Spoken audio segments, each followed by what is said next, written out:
Bismillahirrahmanirrahim.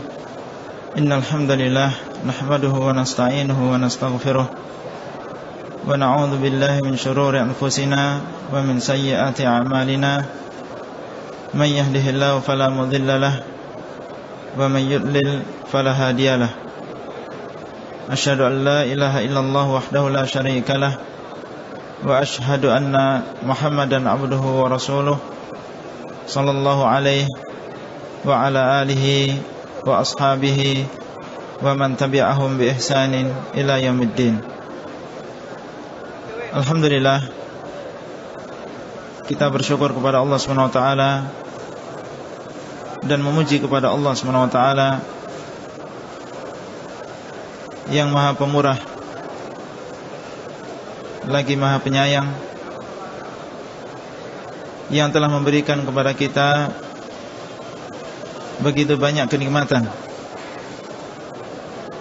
yang seandainya kita berusaha untuk menghitung-hitung nikmat Allah Subhanahu wa taala, niscaya kita tidak akan mampu untuk menghitungnya.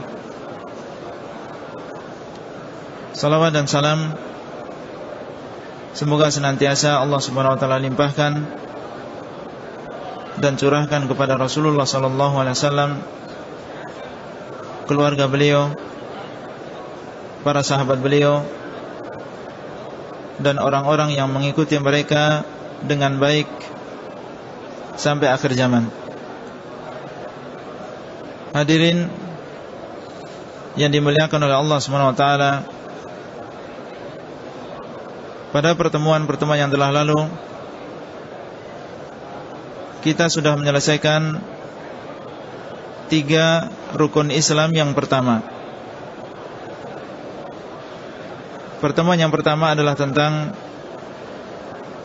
rukun yang pertama dari rukun Islam, yaitu syahadatain. Kemudian pertemuan yang kedua kita lanjutkan dengan rukun Islam yang kedua, yaitu salat 5 waktu. Dan yang ketiga adalah tentang zakat, dan ini sudah kita sampaikan pada pertemuan yang telah lalu. Hari ini kita akan membicarakan tentang rukun Islam yang keempat, yaitu tentang puasa di bulan Ramadan. Tentang puasa di bulan Ramadan. Hadirin yang dimuliakan oleh Allah Subhanahu wa taala, as-siyam secara bahasa adalah al-imsak, yaitu menahan. Adapun secara istilah syariat kita, maka yang dimaksud dengan as-siyam adalah menahan diri dari makanan, dari minuman, dan dari hal-hal yang membatalkan puasa kita dari semenjak terbit fajar yang kedua sampai tenggelamnya matahari, dengan niat untuk beribadah kepada Allah Subhanahu wa taala. Menahan diri dari makan dan minum dan perkara-perkara yang membatalkan puasa kita dari terbit fajar yang kedua, yaitu waktu subuh, sampai tenggelamnya matahari, dengan niat beribadah untuk Allah Subhanahu wa taala. Ini adalah pengertian as-siyam baik secara bahasa maupun secara istilah syariat. Dan puasa ini adalah rukun Islam yang keempat. Dasarnya adalah sabda Nabi SAW dalam sebuah hadis yang diriwayatkan oleh Bukhari dan Muslim dari Abdullah bin Umar radhiyallahu anhuma, "Bunyal Islamu ala khamsin, syahadati an la ilaha illallah wa anna Muhammadan Rasulullah wa iqami salah wa ita'i zakah wa shaumi Ramadan wa hajji baitillahil haram. Islam itu dibangun di atas 5 perkara. Syahadat bahwasanya tidak ada sesembahan yang berhak disembah kecuali Allah, dan syahadat bahwasanya Muhammad adalah Rasulullah. Wa iqamis shalah, kemudian yang kedua adalah mendirikan salat. Wa ita'i zakah, kemudian yang ketiga adalah mengeluarkan zakat. Wa shaumi Ramadan, yang keempat adalah berpuasa di bulan Ramadan. Wa hajji baitillahil haram, kemudian yang kelima adalah menunaikan ibadah haji ke Baitullah. Ini menunjukkan kepada kita bahwasanya puasa Ramadan adalah termasuk amalan yang paling penting di dalam agama kita, karena syariat telah memasukkan puasa di bulan Ramadan ini di dalam rukun-rukun Islam. Dan kita tahu makna rukun. Rukun adalah sesuatu yang paling penting di dalam sesuatu, atau pondasi.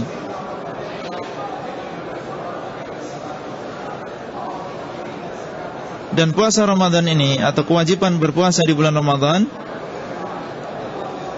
telah mengalami 3 fase. Telah mengalami 3 fase. Ketika awal diwajibkan puasa Ramadan, atau awal disyariatkannya puasa di bulan Ramadan, maka kaum muslimin dahulu diberikan pilihan. Pilihan yang pertama, berpuasa, atau kalau tidak berpuasa maka membayar fidyah. Jadi awal disyariatkannya puasa di bulan Ramadan, kaum muslimin diberikan 2 pilihan. Pilihan yang pertama adalah berpuasa di siang hari, atau kalau tidak mau berpuasa maka diharuskan untuk membayar fidyah, yaitu memberi makan 1 orang miskin dari setiap 1 hari yang dia tinggalkan. Allah mengatakan, ya ayyuhalladzina amanu kutiba alaikumusiyam kama kutiba alal ladzina min qablikum la'allakum tattaqun ayyaman ma'dudat. Faman kana minkum maridan aw ala safarin fa iddatun min ayyamin ukhar. Wa 'alal ladzina yutiqunahu fidyatun ta'amu miskin. Faman tatawwa'a khairan fa huwa khairul lah wa antasumu khairul lakum in kuntum ta'lamun. Allah mengatakan, wahai orang-orang yang beriman, telah diwajibkan atas kalian berpuasa sebagaimana telah diwajibkan kepada orang-orang sebelum kalian. Semoga kalian menjadi orang-orang yang bertakwa. Ayyaman ma'dudat, pada hari-hari yang terhitung, yang tertentu. Maka barang siapa di antara kalian yang sakit atau dia bepergian sehingga dia berbuka puasa, fa'iddatun min ayyamin ukhar, maka mengganti pada hari-hari yang lain. Kemudian Allah mengatakan, wa 'alal ladzina yutiqunahu fidyatun ta'amu miskin. Dan bagi orang-orang yang mampu untuk melaksanakan puasa tetapi dia tidak mau berpuasa, fidyatun ta'amu miskin, maka dia wajib untuk membayar fidyah, yaitu memberi makan orang miskin. Siapa? Mereka yang meninggalkan puasa padahal dia mampu. Kata Allah, fidyatun ta'amu miskin, maka dia wajib untuk membayar fidyah dengan memberi makan orang yang miskin. Faman tatawwa'a khairan fahuwa khairul lah, maka barang siapa yang bertatawwu' dengan sebuah kebaikan, artinya melaksanakan sesuatu yang sunnah, fahuwa khairul lah, maka yang demikian itu lebih baik baginya. Artinya orang yang berpuasa itu lebih baik. Wa antasumu khairul lakum in kuntum ta'lamun. Dan kalian berpuasa itu lebih baik bagi kalian kalau kalian mengetahui. Kapan ini? Di awal disyariatkannya puasa. Di mana saat itu puasa Ramadan belum sebagai sebuah kewajiban. Tapi seseorang diberikan pilihan berpuasa Ramadan atau memberi makan orang miskin. Ini adalah fase yang pertama disyariatkannya puasa di bulan Ramadan. Yang kedua, puasa menjadi sebuah kewajiban. Allah mengatakan setelah ayat ini, syahrul Ramadan alladzi unzila fihi al-Qur'an hudal lin-nasi wa bayyinatin minal huda wal furqan faman syahida minkumus syahra falyasum. Maka barang siapa yang mendapati bulan Ramadan falyasum, maka hendaklah dia berpuasa. Dari sini puasa Ramadan menjadi sebuah kewajiban. Tidak ada pilihan yang lain kecuali dengan berpuasa Ramadan. Tapi di dalam fase ini ada syariat, ada aturan dari Allah SWT. Barang siapa yang tidur kemudian masuk waktu maghrib, maka dia tidak boleh berbuka puasa.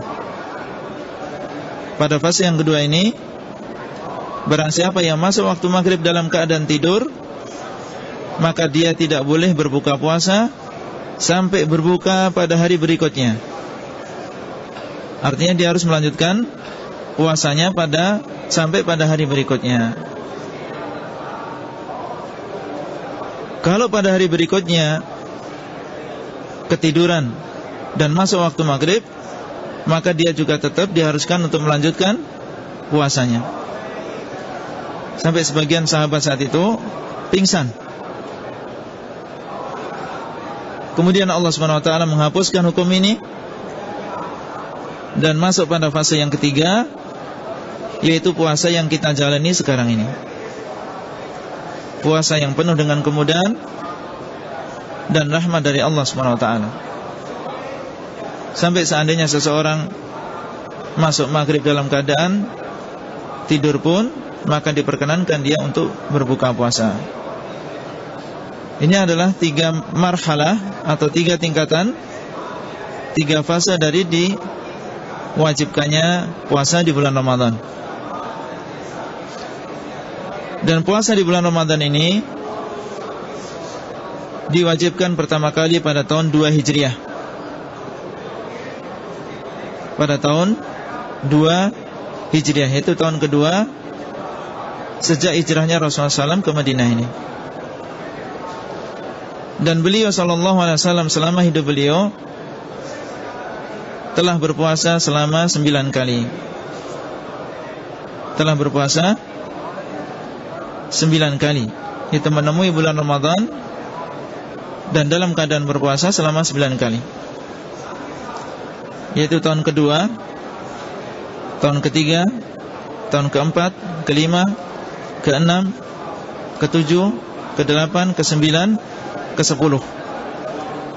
Jadi terakhir kali beliau berpuasa adalah pada tahun ke-10 Hijriah. Pada tahun ke-11 beliau meninggal pada bulan Rabiul Awal, artinya sebelum Ramadan. Jadi beliau SAW telah melaksanakan puasa Ramadan selama 9 kali. Karena puasa Ramadan ini diwajibkan pada tahun 2 Hijriah. Dan hukumnya wajib. Ya ayyuhalladzina amanu kutiba alaikumusiyam. Wahai orang-orang yang beriman, kutiba alaikumusiyam,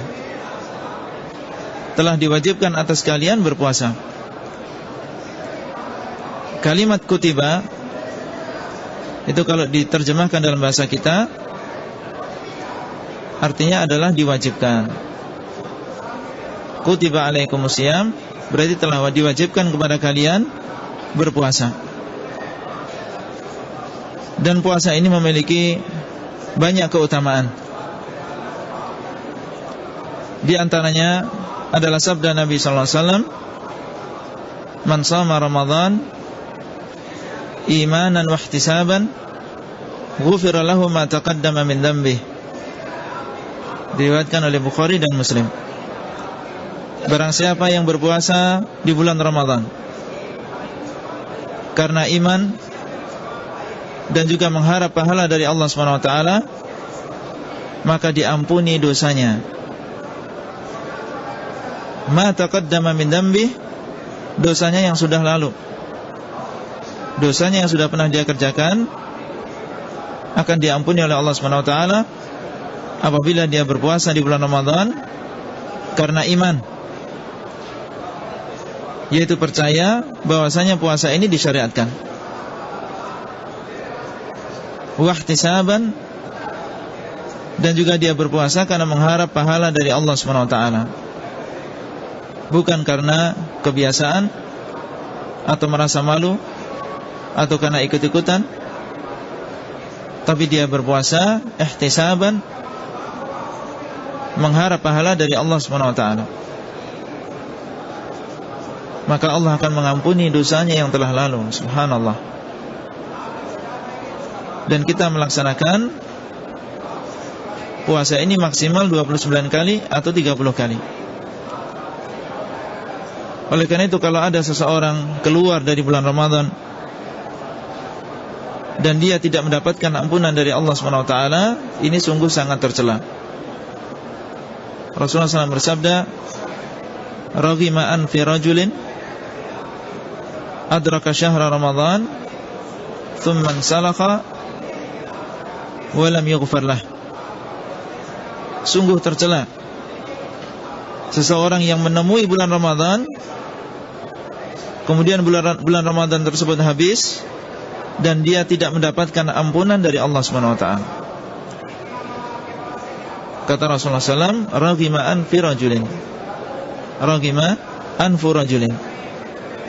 Sungguh terhina seseorang di mana dia mendapatkan kesempatan untuk mendapatkan maghfirah, ampunan dari Allah SWT di bulan suci ini dengan melaksanakan puasa dan juga ibadah-ibadah yang lain, tapi selesai bulan Ramadan dan dia tidak mendapatkan ampunan dari Allah SWT.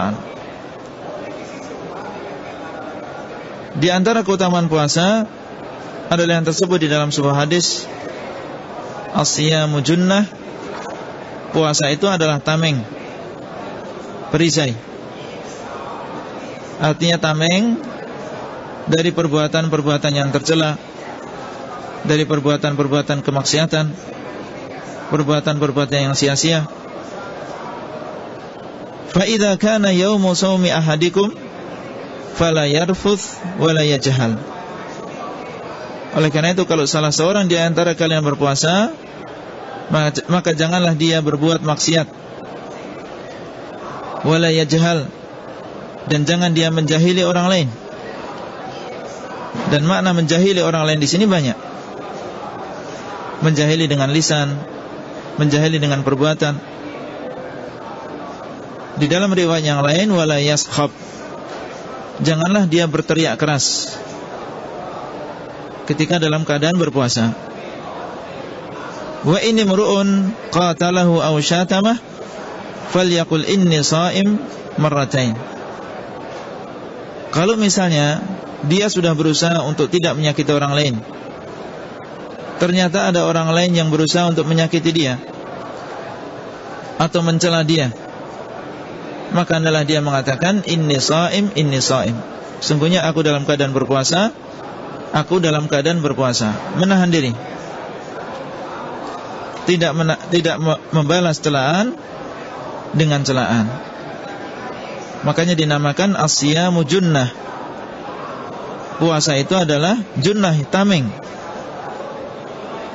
sebagai perisai untuk kita dari perbuatan maksiat dan juga perbuatan-perbuatan yang sia-sia. Kemudian beliau mengatakan, "Walladzi nafsi biyadihi la khalufu fami sha'im atyabu indallah min rihil misk. Demi zat yang jiwaku berada di tangannya, sungguh bau mulut orang yang berpuasa itu lebih wangi di sisi Allah SWT daripada minyak wangi kasturi.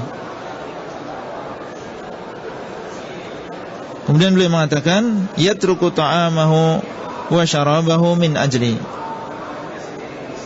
Yatruku ta'amahu wa syarabahu min ajli. Dia meninggalkan makanan dan juga minuman karena aku, yaitu karena Allah SWT. Wa ana ajzi bihi, dan akulah yang akan membalasnya.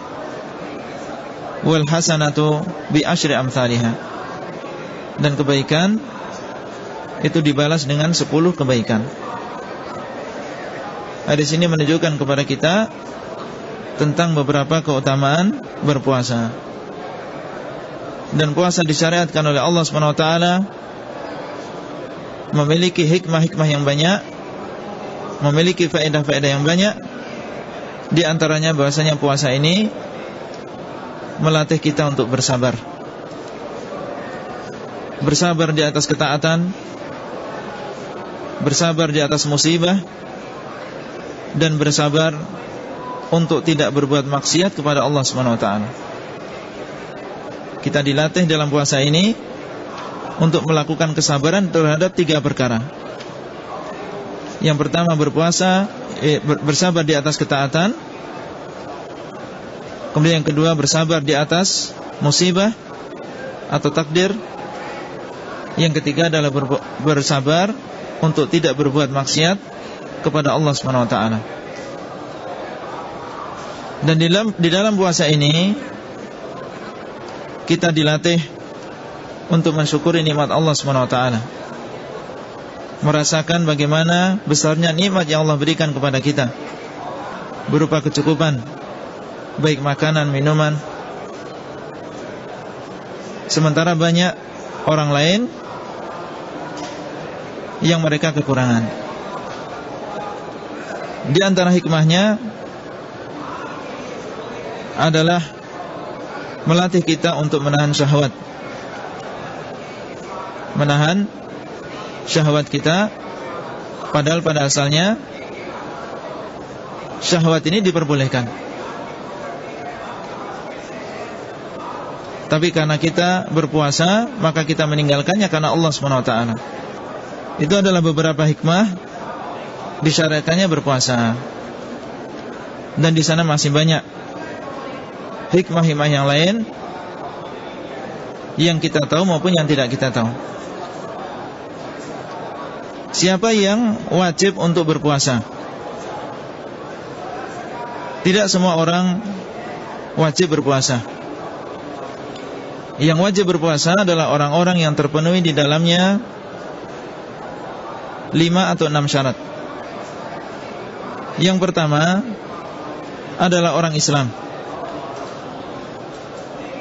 Orang yang kafir maka tidak diwajibkan untuk berpuasa.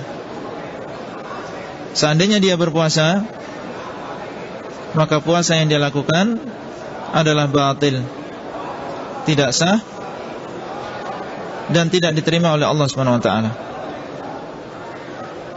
Allah tidak menerima kecuali dari orang yang sudah masuk Islam.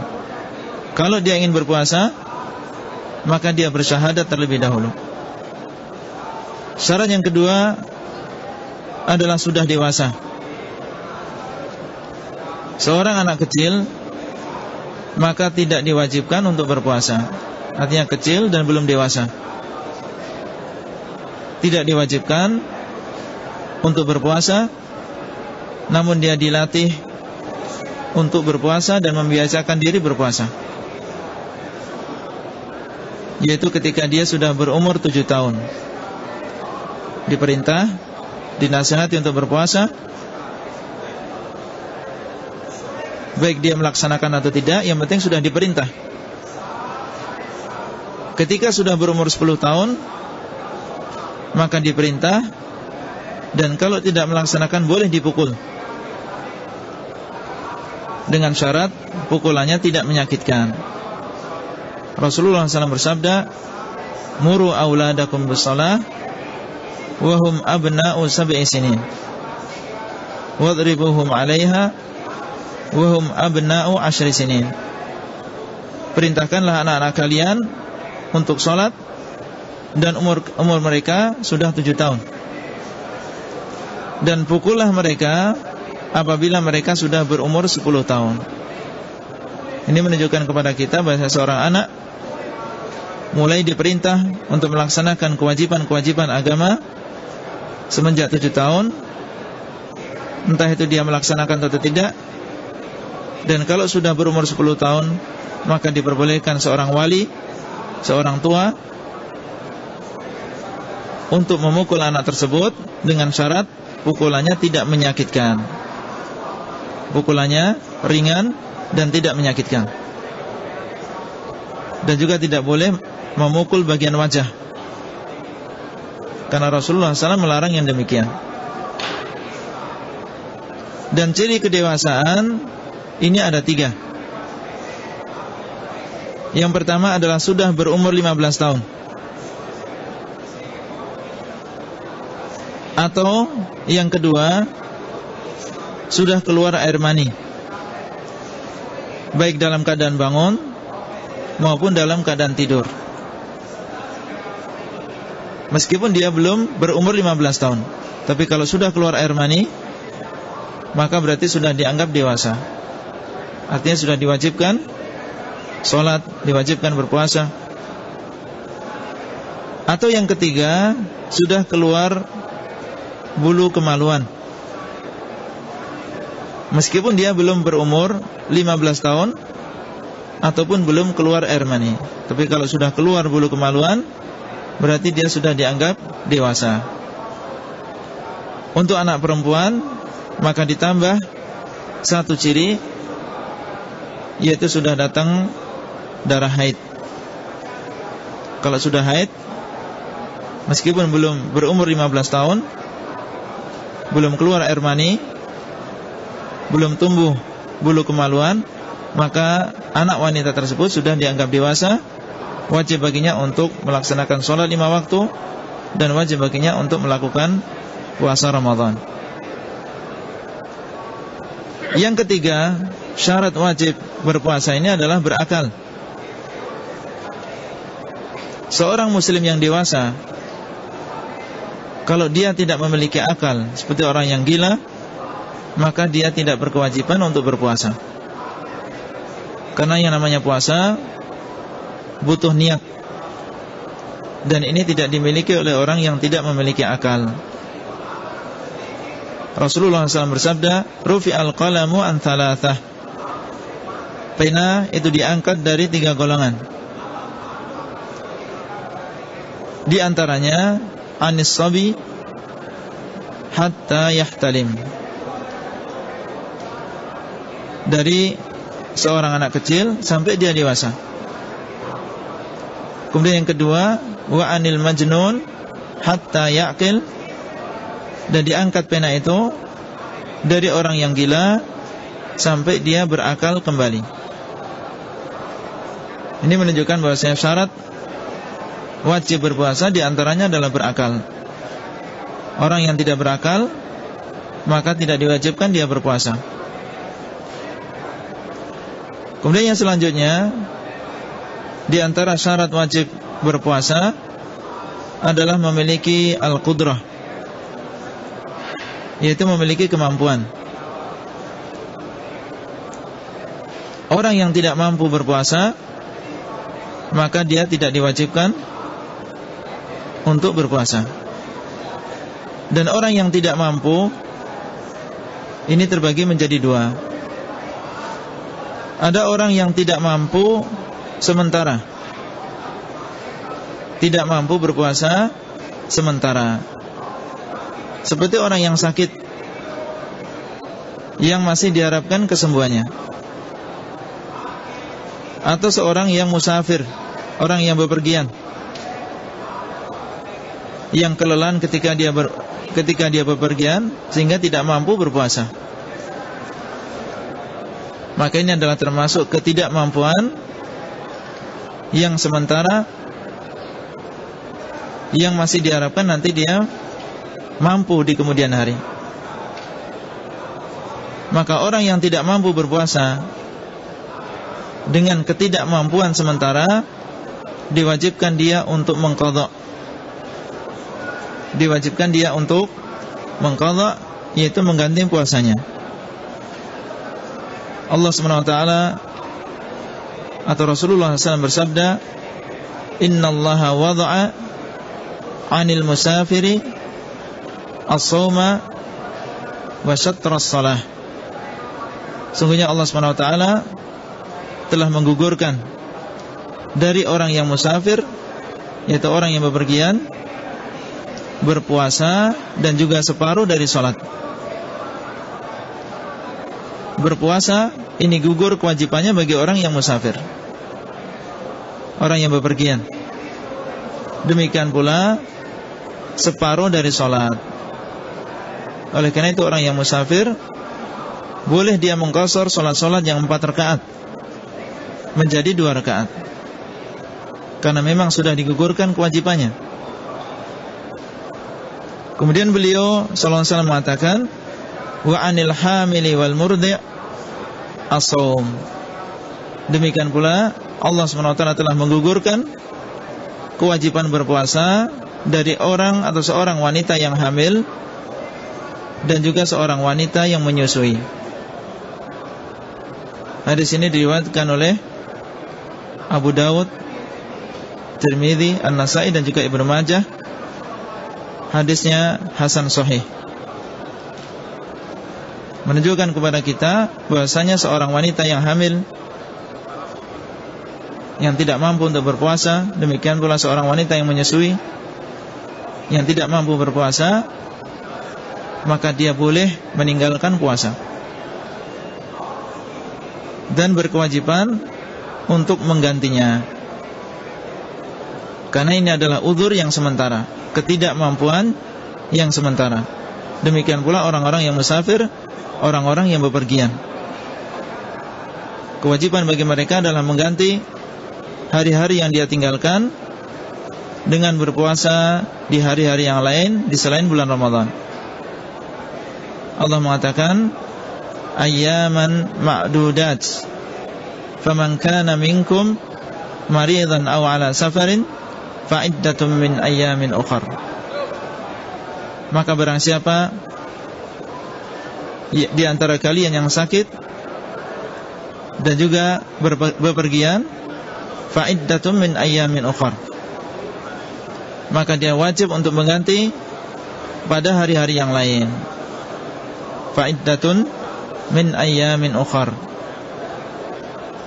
Kemudian yang kedua, atau jenis yang kedua dari ketidakmampuan adalah ketidakmampuan yang selama-lamanya. Ketidakmampuan yang selama-lamanya, artinya bukan sementara. Contohnya seperti orang yang sudah tua renta, baik laki-laki maupun wanita. Dia sudah tidak mampu berpuasa baik di bulan Ramadan maupun di luar bulan Ramadan. Demikian pula orang yang sakit keras dan tidak diharapkan kesembuhannya. Orang yang sakit keras dan tidak diharapkan kesembuhannya, berarti ini adalah uzur dan ketidakmampuan yang selama-lamanya. Orang yang seperti ini, maka dia tidak diwajibkan untuk berpuasa, tetapi mengganti dengan membayar fidyah,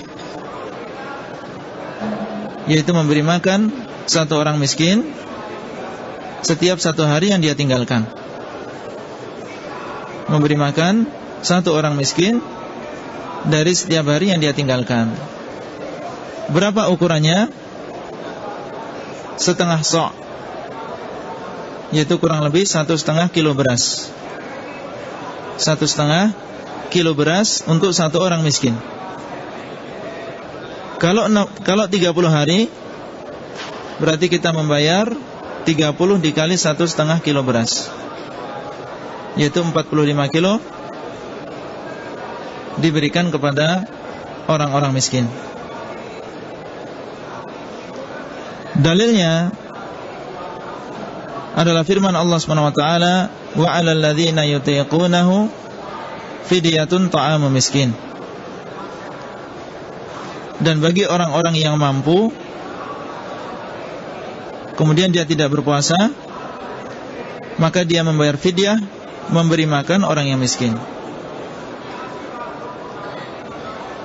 Ayat ini kata Abdullah bin Abbas, laisat bin mansukhah. Ayat ini tidak mansukh, tidak dihapus. Ayat ini adalah bagi seorang asy-syekhul kabir, seorang laki-laki yang sudah tua, wal mar'atul kabirah, dan seorang wanita yang sudah tua, la yastati'ani ayyasuma fayut'imani makana kulli yawmin miskina. Ini adalah bagi orang yang sudah tua, bagi laki-laki maupun wanita, dan dia tidak mampu untuk berpuasa, maka dia memberi makan setiap satu hari yang dia tinggalkan satu orang miskin. Dalam sebuah riwayat yang lain, la yurakhasu fi hadha illa lilladzi la yutiqu as-siyam aw maridun la yushfa. Keringanan ini yaitu membayar fidyah, memberi makan satu orang miskin setiap satu hari yang ditinggalkan, ini tidak diberikan keringanannya kecuali bagi orang yang memang benar-benar tidak mampu berpuasa, dan juga bagi orang yang sakit yang tidak diharapkan kesembuhannya. Orang yang sakit yang tidak diharapkan kesembuhannya, tidak mungkin dia berpuasa di bulan Ramadan maupun di luar bulan Ramadan, maka kewajibannya adalah membayar fidyah, yaitu memberi makan satu orang miskin 1,5 kilo beras dari setiap satu hari yang dia tinggalkan. Di antara syarat wajib siyam, syarat wajib berpuasa, adalah dia dalam keadaan mukim, dalam keadaan bermukim. Adapun orang yang safar, maka dia mendapatkan keringanan untuk tidak berpuasa. Dalilnya adalah firman Allah Subhanahu wa taala, "Wa man kana maridan aw 'ala safarin fa iddatun min ayyamin ukhar." Dan barang siapa yang sakit atau dia bepergian, kemudian dia berbuka puasa, maka dia mengganti pada hari-hari yang lain. Rasulullah SAW pernah ditanya oleh seorang sahabat yang dia dalam keadaan safar, apakah dia berpuasa atau tidak. Maka beliau mengatakan, in syi'ta fasum wa in syi'ta fa'aftir. Kalau kamu mau, silahkan kamu berpuasa, dan kalau kamu mau, maka silahkan kamu tidak berpuasa. Artinya orang yang berpuasa boleh memilih, orang yang bepergian boleh memilih berpuasa atau tidak. Sebagian ulama memperinci mana yang lebih afdal bagi orang yang bepergian, orang yang musafir, berpuasa atau tidak. Mereka mengatakan, kalau ketika dia bepergian, dia merasa berat berpuasa, susah untuk berpuasa, maka dalam keadaan seperti ini yang afdal bagi dia adalah berbuka. Kalau dia merasa berat berpuasa ketika bepergian, yang afdal, yang lebih utama adalah dia berpuasa. Makanya beliau SAW pernah mengatakan, laisa minal birri as-siyamu fis safar. Bukan termasuk kebaikan berpuasa ketika dalam keadaan bepergian.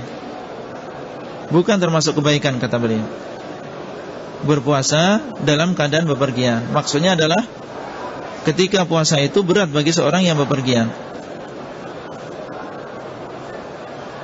Adapun ketika berpuasa ini ringan, dan tidak berat bagi orang yang musafir, seperti misalnya bepergian dengan pesawat atau dengan mobil yang fasilitasnya mendukung, sehingga dia tidak merasa berat untuk berpuasa ketika musafir, maka yang afdal bagi dia adalah berpuasa. Yang lebih utama adalah berpuasa. Dalilnya, karena dulu Rasulullah SAW ketika beliau bepergian ke Mekah untuk membuka kota Mekah, maka di dalam perjalanan beliau, beberapa hari yang pertama beliau berpuasa. Rasulullah SAW beberapa hari dalam safar beliau, dalam bepergian beliau menuju ke kota Mekah, beliau dalam keadaan berpuasa. Dan beliau baru berbuka, baru tidak berpuasa ketika beliau mendekati kota Mekah, karena dikhawatirkan akan terjadi peperangan. Kemudian beliau berbuka puasa. Demikian pula para sahabat radhiyallahu anhum. Menunjukkan bahasa yang afdal bagi orang yang musafir, yang bepergian, kalau dia merasa mampu untuk berpuasa, merasa ringan dan tidak berat, maka yang afdal adalah berpuasa.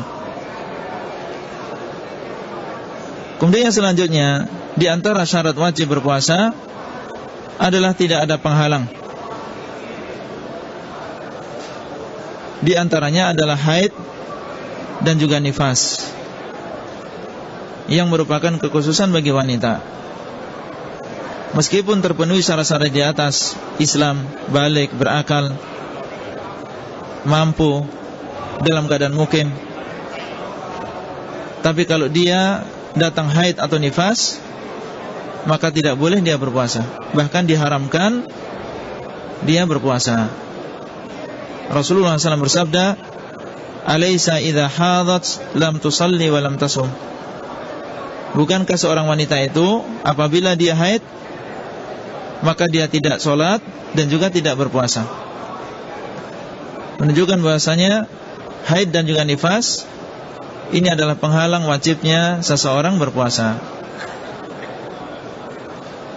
Masuk kita kepada poin yang selanjutnya, yaitu tentang rukun-rukun berpuasa, yaitu amalan yang harus kita kerjakan ketika dalam keadaan berpuasa. Dan jumlahnya cuma ada dua. Hanya ada dua.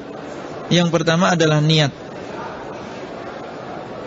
Orang yang seharian menahan lapar, menahan dari makan dan juga minum, tetapi kalau dia tidak niat untuk berpuasa, maka puasanya tidak sah.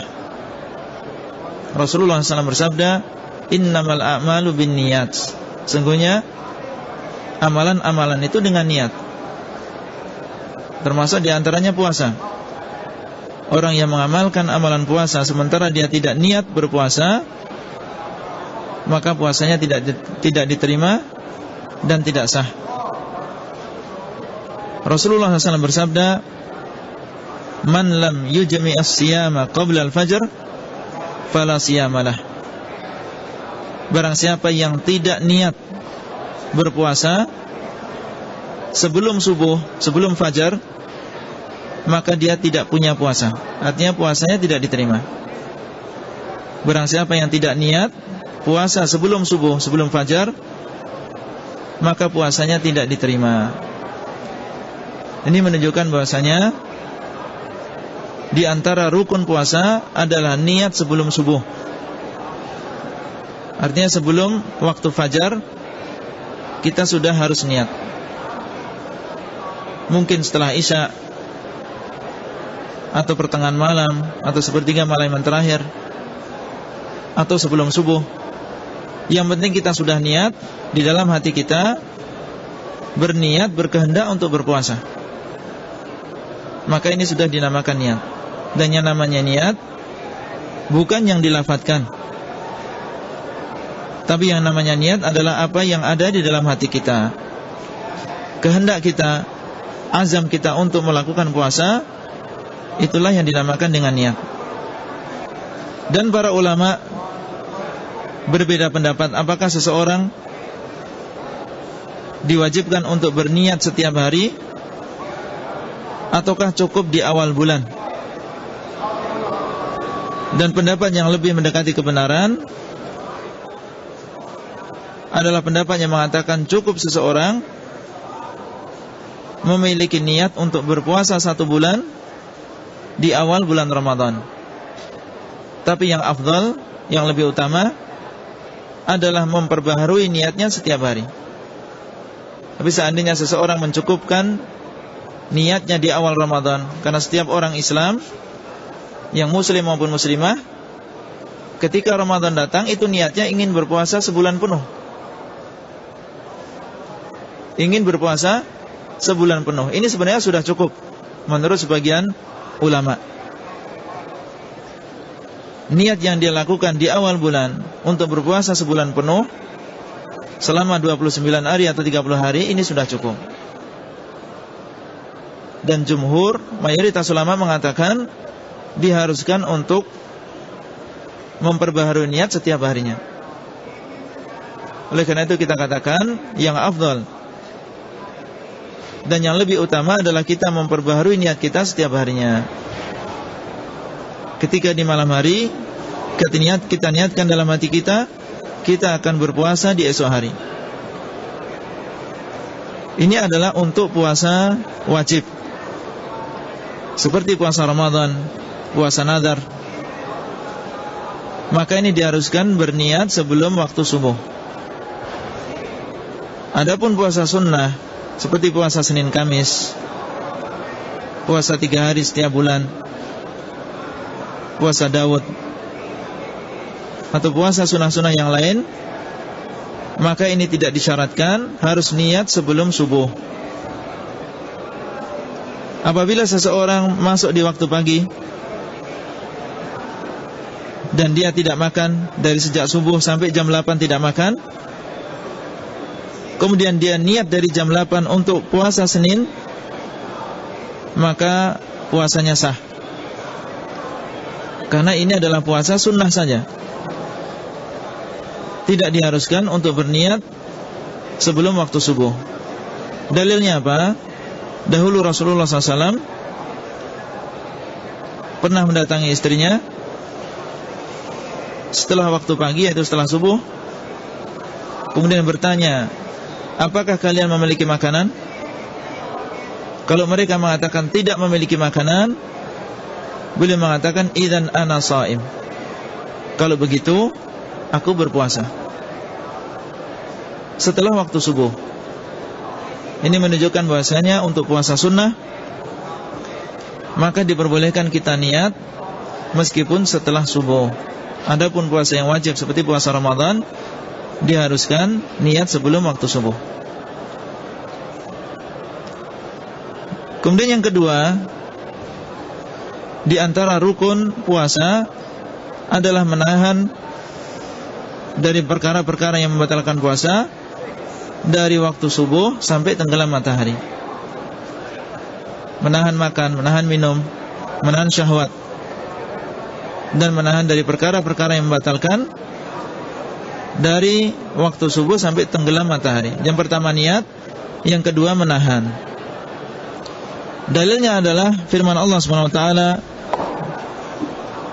wa kulu washrabu hatta yatabayyana lakumul khaytu al-abyadu minal khaytil aswadi minal fajr thumma atimmu siyama ilal lail.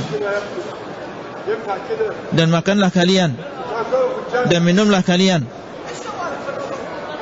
sampai jelas bagi kalian benang yang putih dari benang yang hitam dari waktu subuh. Maksudnya adalah sampai jelas kepada kalian warna putih dari siang hari dan juga warna hitam dari malam hari. Artinya sampai jelas kepada kalian waktu fajar.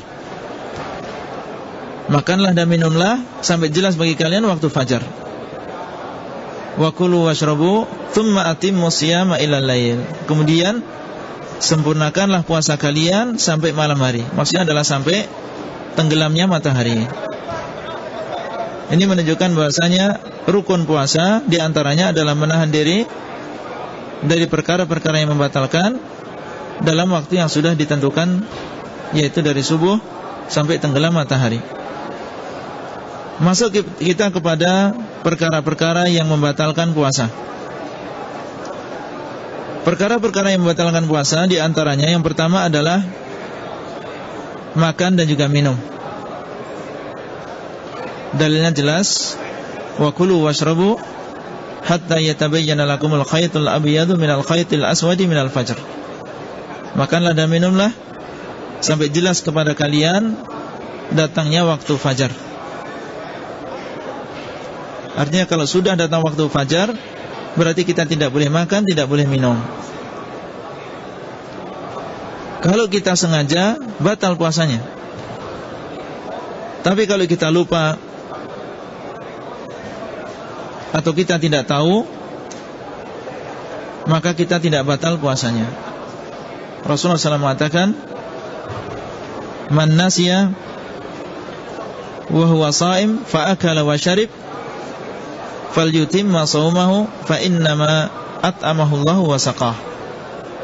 Barang siapa yang lupa dan dia dalam keadaan berpuasa, kemudian dia makan dan minum, maka hendaklah dia sempurnakan puasanya, karena sesungguhnya dia telah diberi makan oleh Allah SWT dan juga telah diberi minum.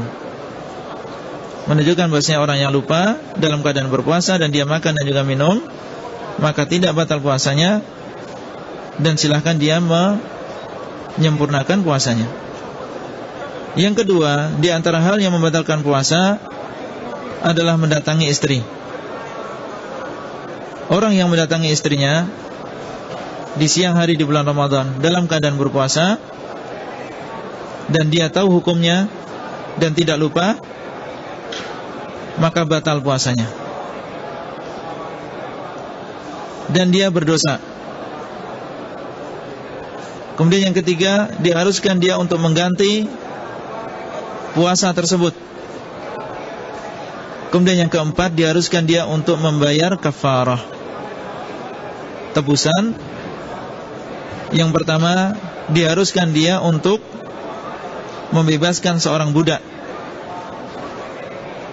Kalau tidak ada, maka diharuskan untuk berpuasa 2 bulan berturut-turut. 2 bulan berturut-turut. Maksudnya di sini adalah bulan Qamariyah, bulan Hijriyah. Dan tidak boleh putus.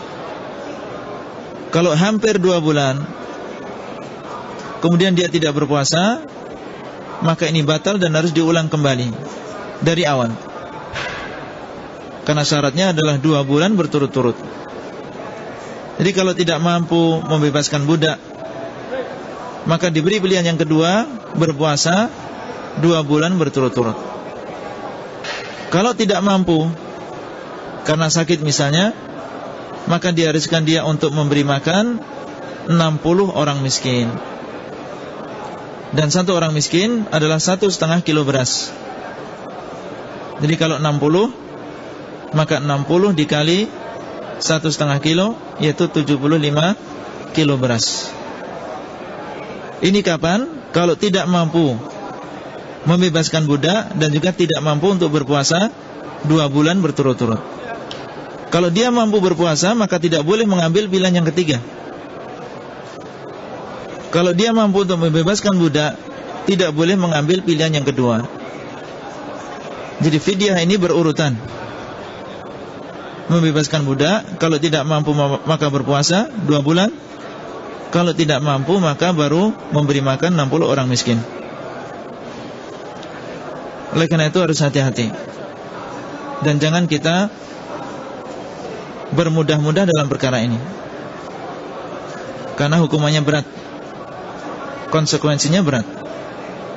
Di samping batal puasanya, berdosa, dan juga diharuskan muqadha, kita juga diharuskan untuk membayar kafarah ini. Kemudian yang selanjutnya, di antara hal yang membatalkan puasa adalah mengeluarkan air mani, baik dengan cara onani ataupun dengan cara yang lain. seperti misalnya dengan bercumbu, bersentuhan, mencium, dan sengaja untuk mengeluarkan air mani meskipun tanpa mendatangi istri, maka ini juga membatalkan puasa. Dalilnya adalah firman Allah dalam sebuah diskusi, yada'u ta'amahu wa syarabahu wa syahwatahu min ajri. Dia meninggalkan makanannya dan juga minumannya dan juga syahwatnya, menunjukkan bahasanya mengeluarkan air mani dengan cara-cara di atas adalah membatalkan puasa. Bedanya, tidak ada kafarah, tidak ada kafarahnya, tidak ada tebusannya. Jadi tidak diwajibkan untuk membebaskan budak atau berpuasa 2 bulan berturut-turut, ataupun memberi makan 60 orang miskin. Jadi ini, yaitu kafarah ini dikhususkan bagi orang yang berjima atau mendatangi istri di siang hari di bulan Ramadan. Kemudian yang selanjutnya, di antara hal yang membatalkan puasa adalah mengeluarkan darah dari tubuh dengan berbekam atau dengan al-fas atau dengan donor darah. Mengeluarkan darah dari tubuh ini membatalkan puasa.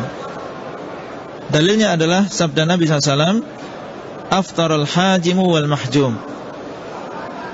Batalah orang yang berbekam dan orang yang membekam. Batalah orang yang membekam dan orang yang dibekam. Dua-duanya batal. Orang yang dibekam karena keluar darahnya, sehingga ini membuat lemah badannya. Adapun orang yang membekam, maka menjadi batal karena dia menghirup atau menghisap darah, yang kemungkinan besar darah ini masuk ke dalam kerongkongannya dan masuk ke dalam lambungnya. Ini apabila dia membekamnya dengan cara menghisap dengan mulut. Tapi kalau membekamnya dengan alat canggih dan modern di zaman sekarang, tanpa harus menghisap dengan mulut, maka orang yang membekam tidak batal, adapun orang yang dibekam maka batal. Demikian pula al-fasd. Al-fasd ini adalah mengeluarkan darah dengan cara memecah urat. Salah satu urat apabila dipecah, maka akan keluar darahnya dengan deras. Maka ini juga membatalkan puasa. Demikian pula donor darah. Kemudian yang selanjutnya adalah muntah dengan sengaja.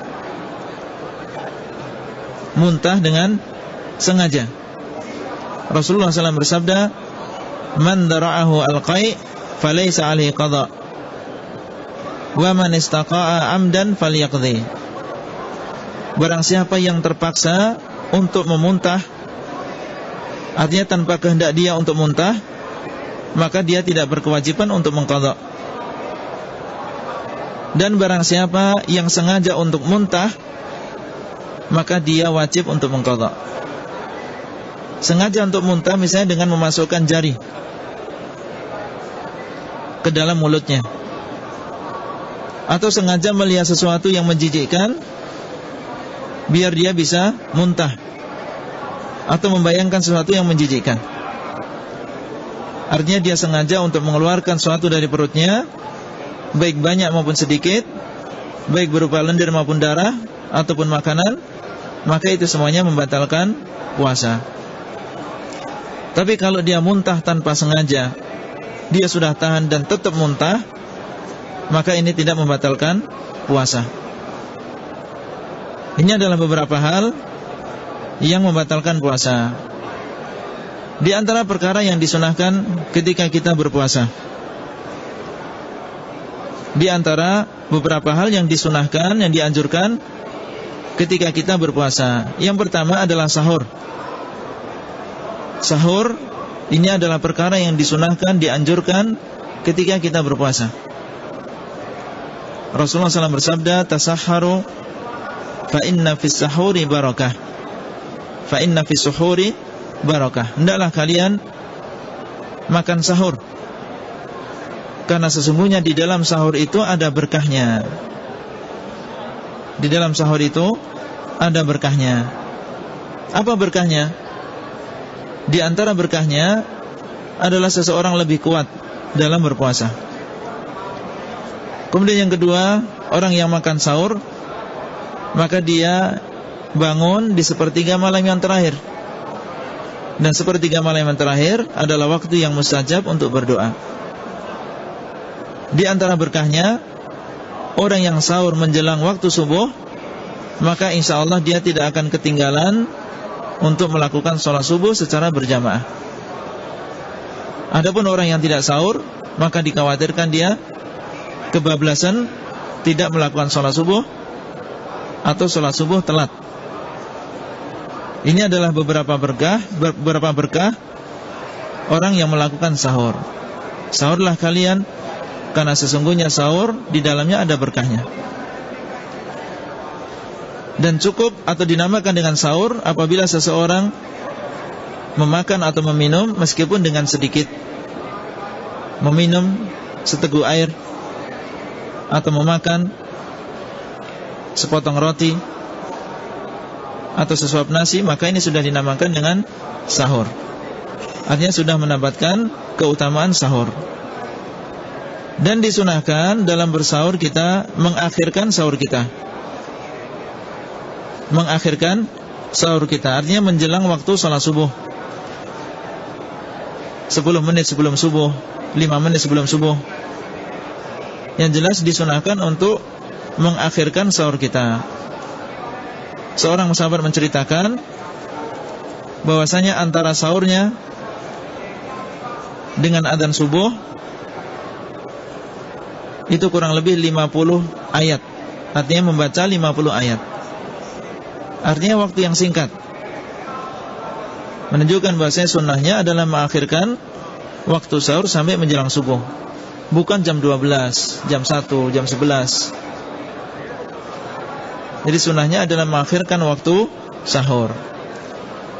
Yang selanjutnya, disunahkan ketika berpuasa kita memperbanyak amal soleh. Di antaranya adalah membaca Al-Quran. Karena bulan Ramadan ini adalah bulan diturunkannya Al-Quran. Dan Rasulullah SAW dahulu didatangi oleh malaikat Jibril dan bersama-sama memuroja Al-Quran di dalam bulan Ramadan. Jadi bulan Ramadan adalah bulan Al-Quran. Kemudian disunahkan kita memperbanyak sedekah. Rasulullah SAW adalah orang yang paling dermawan, dan beliau lebih dermawan ketika datang bulan Ramadan. Bahkan diceritakan di situ seperti angin yang berhembus. Artinya mudah sekali beliau memberikan sedekah, memberikan infak ketika di bulan Ramadan. Di antara amal soleh yang disunahkan dikerjakan di bulan Ramadan adalah salat tarawih. Man qama Ramadan imanan wa ihtisaban ghufira lahu ma taqaddama min dhanbihi. Barang siapa yang melakukan salat malam di bulan Ramadan, yaitu salat tarawih, karena iman dan mengharap pahala dari Allah, maka akan diampuni dosanya yang telah lalu. Di antara yang disunahkan adalah berdoa ketika kita berpuasa. Karena Rasulullah SAW mengatakan, thalathu da'awatin la turad.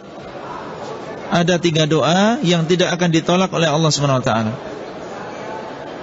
Di antaranya adalah da'watus shaim, yaitu doanya orang yang berpuasa.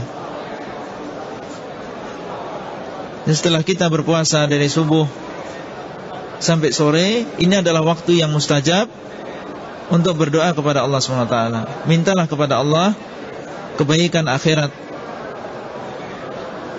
masuk di dalam surga, keselamatan dari neraka, meminta petunjuk, hidayah kepada jalan yang lurus untuk diri kita, untuk keluarga kita, untuk orang-orang yang kita cintai.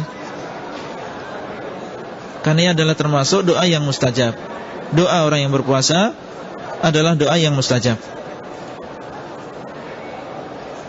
Ini adalah beberapa amalan yang disunahkan untuk dikerjakan di bulan Ramadan atau ketika kita berpuasa. Disunahkan kita untuk iftar atau berbuka puasa. Yang lebih afdal adalah menggunakan kurma yang mudah atau dinamakan dengan rutab. Rasulullah SAW bersabda, seorang sahabat mengatakan, kana Rasulullah SAW yuftiru ala rutabat qabla ayyusalli. Dahulu Rasulullah SAW kalau berbuka, beliau menggunakan rutab, itu kurma yang masih muda. Yang kita lihat ada di depan kita, ini dinamakan dengan rutab. Beliau memakan atau iftar dengan menggunakan rutab, berbuka puasa dengan menggunakan rutab. Fa illam takun rutabat fa'ala tamarat. Kalau tidak ada rutab, apa yang beliau makan? Beliau memakan kurma.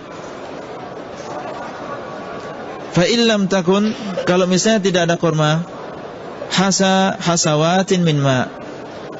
Kalau tidak ada kurma, maka beliau berbuka dengan menggunakan air. Berbuka menggunakan air. Ini menunjukkan bahasa sunnahnya kita berbuka dengan rutab. Kalau tidak ada maka dengan kurma yang kering. Kalau tidak ada maka dengan air. Kalau tidak ada maka dengan apa yang dimudahkan. Kemudian disunahkan kita untuk memberi buka puasa kepada orang lain. Memberikan buka puasa kepada orang lain yang berpuasa, karena pahalanya besar. Rasulullah SAW bersabda, man fattara sa'iman kana lahu mithlu ajrihi ghaira annahu la yanqusu min ajri sha'im syai'an. Barang siapa yang memberi buka puasa kepada orang yang berpuasa, maka dia akan mendapatkan pahalanya dan tidak dikurangi dari pahalanya sedikit pun. Jadi kalau kita memberi makan, memberikan buka puasa kepada satu orang, kita akan mendapatkan pahala kita, pahala berpuasa, dan juga kita akan mendapatkan pahala dia, tanpa mengurangi pahala dia sedikit pun. Dia juga tetap mendapatkan pahala, dan kita juga diberikan pahalanya. Kalau 2, tambah banyak. Kalau 3, tambah banyak. Makanya yang kita lihat di sini di kota Madinah ini, penduduk Madinah mereka saling berlomba untuk memberikan iftarus shaim, memberikan buka puasa kepada orang-orang yang berpuasa, karena mereka tahu tentang pahala yang Allah berikan bagi orang yang memberikan buka puasa bagi orang-orang yang berpuasa. Bahkan mereka bukan hanya berinfak di sini, mereka mengirim uang yang tidak sedikit ke negara-negara Islam yang lain untuk memberikan buka puasa bagi orang-orang Islam yang ada di sana. Di antara amalan yang disunahkan dikerjakan di bulan puasa ini adalah melakukan umrah. Karena Rasulullah SAW bersabda, umratun fi Ramadan ta'dilu hajjah. Umrah di bulan Ramadan ini sejajar atau setimpal pahalanya dengan haji. Melakukan umrah di bulan Ramadan itu pahalanya seperti kalau kita hajian. Dan haji yang mabrur, sebagaimana dikabarkan oleh Rasulullah SAW, laisa lahu thawabun illal jannah. Tidak ada balasan baginya kecuali surga saja. Ini adalah pahala bagi orang yang melakukan haji. Dan orang yang melakukan umrah di bulan Ramadan seperti orang yang melakukan haji. Dalam riwayat yang lain, seperti kalau haji bersama Rasulullah SAW. Kemudian disunahkan ketika kita iftar, berbuka puasa, untuk membaca zikir yang diajarkan oleh Rasulullah SAW. Dhahabat dhama'u wa batallatil uruqu wa thabatal ajru insyaallah. Dhahabat dhama'u wa batallatil uruqu wa thabatal ajru insyaallah. Ini zikir disunahkan untuk dibaca ketika kita iftar, ketika kita sedang berbuka puasa, dan pernah dibaca oleh Rasulullah SAW. Poin yang selanjutnya, perkara yang dibolehkan ketika berpuasa. Di antaranya adalah mencicipi makanan. Kalau memang diperlukan, seperti ibu-ibu atau saudara-saudari yang memasak di belakang, kemudian ingin mencicipi apakah sudah pas rasanya atau belum, maka diperbolehkan dengan syarat tidak memasukkan ke dalam kerongkongannya, tidak memasukkan ke dalam lambungnya. Jadi dicicipi di ujung lidahnya, setelah itu dilepeh atau dibuang. Dan diperbolehkan untuk mandi, seperti misalnya di daerah Saudi ini, di musim panas seperti ini mungkin kita butuh untuk mandi supaya lebih segar, maka ini diperbolehkan. Diperbolehkan kita untuk membersihkan gigi kita, bersiwak atau sikat gigi. Karena dulu Rasulullah SAW melakukan siwak atau membersihkan giginya sampai ketika beliau dalam keadaan berpuasa. Diperbolehkan kita berkumur-kumur dan juga memasukkan air ke dalam hidung kita ketika kita berwudu, dengan syarat tidak boleh terlalu dalam. Artinya kalau kita berkumur-kumur, sekedarnya saja, tidak terlalu dalam. Dan seandainya kita beristinsyak, memasukkan air ke dalam hidung, juga tidak terlalu dalam. Rasulullah SAW mengatakan, wabalik fil istinsyak ma lam takun sha'iman. Hendaklah engkau sungguh-sungguh di dalam beristinsyak, yaitu memasukkan air ke dalam hidung, selama kamu tidak berpuasa. Ini menunjukkan kepada kita tentang bolehnya kita berkumur-kumur dan juga memasukkan air ke dalam hidung ketika berpuasa, dengan syarat tidak berlebih-lebihan. Kemudian selanjutnya adalah tentang cara mengqadha. Sebelum saya menyelesaikan satu poin yang terakhirnya atau dua, mungkin ada pertanyaan dari jamaah sekalian, dari hadirin. Silakan ditulis dengan pertanyaan, ditulis dengan kertas dan diajukan ke depan. Bagi yang tidak memiliki kertas bisa mengambil kertas di depan. Yang selanjutnya adalah tentang mengqadha puasa yang kita tinggalkan. Kalau kita meninggalkan beberapa hari di bulan Ramadan, kita tidak berpuasa, maka kita diharuskan untuk mengqadhanya. Dan diafdalkan, diutamakan bersegera untuk mengqadha puasa yang kita tinggalkan. Karena kita tidak tahu apa yang akan terjadi di kemudian hari. Mungkin kita sakit, mungkin kita sibuk, sehingga kita tidak bisa mengqadha puasa. Kemudian disunahkan, dianjurkan untuk berurutan. Kalau kita punya utang 5 hari, maka diqadha dan ditunaikan selama 5 hari berturut-turut.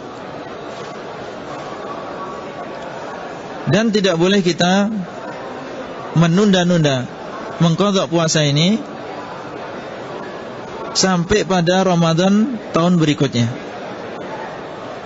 Harus kita tunaikan, harus kita qadha sebelum datangnya bulan Ramadan yang akan datang, kecuali ada udzur. Mungkin karena kita sakit, enggak sembuh-sembuh, atau mungkin ada safar, bepergian, sehingga tidak sempat kita untuk mengqadha puasa sampai datang bulan Ramadan berikutnya. Kalau ada udzur, tidak masalah. Artinya ada alasan yang kuat, ada alasan yang dibenarkan, maka dia mengqadha puasanya setelah Ramadan, bulan Ramadan tahun yang akan datang. Tapi kalau tidak ada udzur, artinya dia malas dan menunda-nunda sampai akhirnya datang bulan Ramadan, dan dia belum mengqadha puasanya atau sebagian dari puasanya, maka dalam keadaan seperti ini dia tetap diwajibkan untuk mengqadha setelah bulan Ramadan, dan diharuskan untuk membayar fidyah, yaitu memberi makan 1 orang miskin dari setiap hari yang dia tinggalkan. atau satu hari yang menjadi kewajiban dia untuk berpuasa.